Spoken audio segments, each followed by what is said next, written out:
Сәлем достар, эфирде мен Камила. Бүгін біз үй жағдайында лағманды бірге созып үйренетін боламыз.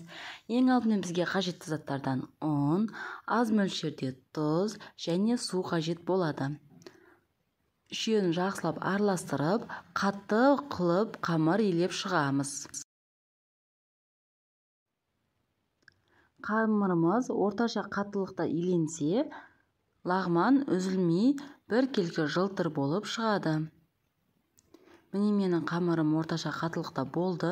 Енді бұны 10 минутқа бетін жауып қоятын боламыз.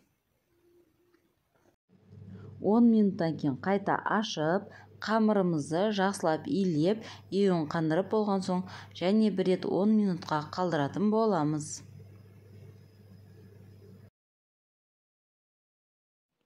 Міне 10 минутымыз да өтті. Енді лағманымызды созуға кірісеміз. Ең алдымен таза ыдысымызға майымызды құйып, дайындап аламыз. Май бізге өте қажет болады. Және столымызға аз ғана майымызды құйып, қамырымызды майдалап кесіп шығамыз. Кесіп шыққан қамырымызды алақанымыздың көмегімен майлау арқылы ұзынша арқан тәрізді етіп шығу қажет.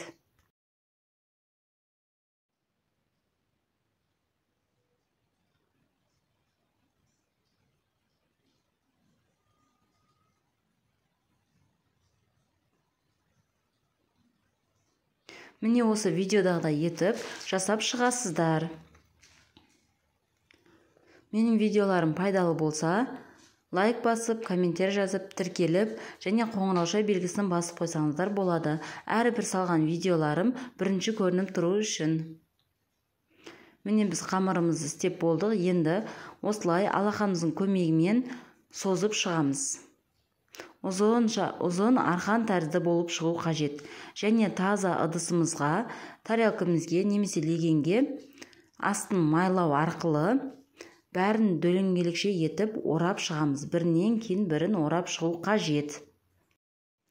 Және әрбір ораған қамырымызды міндетті түрде майлап отыру керек.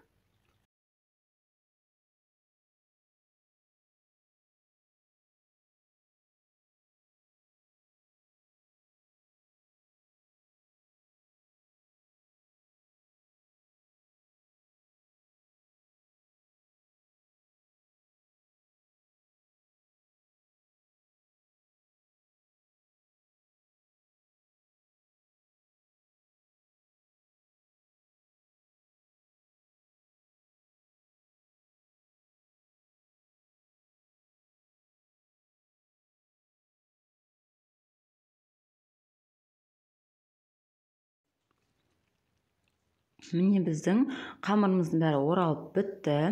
Енді ең бірінші оралған қамырдан бастап жайып шығамыз. Бұл жолы да алақанымыздың көмегі қажет болады. Және майлап отыру керек.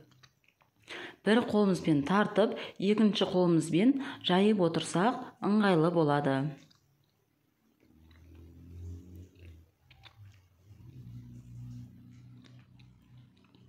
Бұл әдіспен екі қайтара жасаймыз. Үшінші рет істеген кезде бірден қолымызға орап, үстелімізге ұрып, және қайнап тұрған суымызға салып отыру қажет.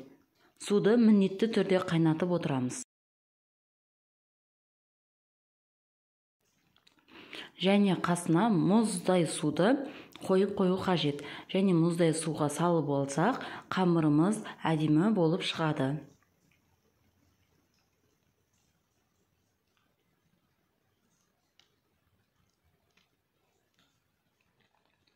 Міне осы әдіспен бірінші рет жайып алдым. Енді екінші рет жаюға кірістім.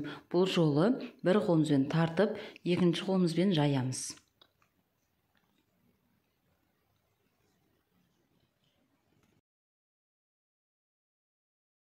Әрбір созғаннан кейін 10 минутқа қалдырып, немесе бетіне күлеңкі жауып қоюдың қажеті жоқ. Ең бірінші созған қамырдан бастап қайталап соза берсеңіздер болады.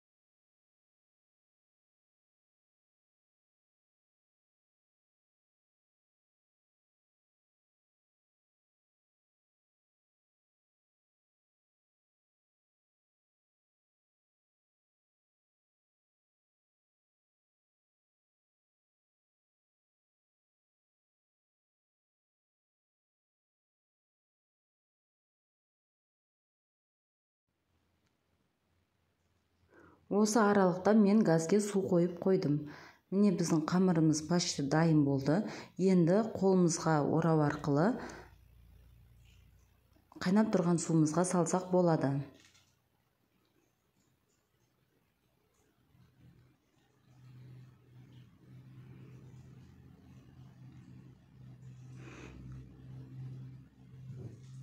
Осылай бірінен кейін бірін қолымызға жинап, столға бірнеше рет ұрып, қайнап тұрған суымызға саламыз. Қайнап тұрған суға салғаннан кейін вилканың көмегімен, шанышқының көмегімен ұстаған жерімізді сәл ажыратып жіберсек болады. Майлағаннан кейін жабыспайды негізі, қорқудың қажеті жоқ. Сонда да вилканың көмегімен ашып жіберсеңіздер болады. Және бір әдіс, если қолдарыңыз үйреніп болғаннан кейін бір-біріне жақын тұрған қамырды екі басынан бірден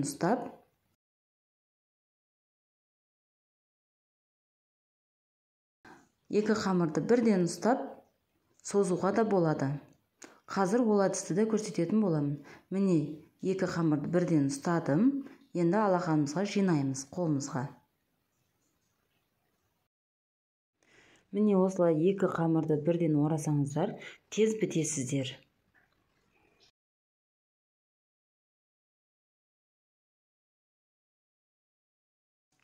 Міне менің лағманым дайын.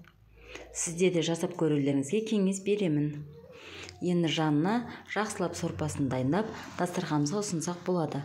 Астарыңыз дәмді болсын.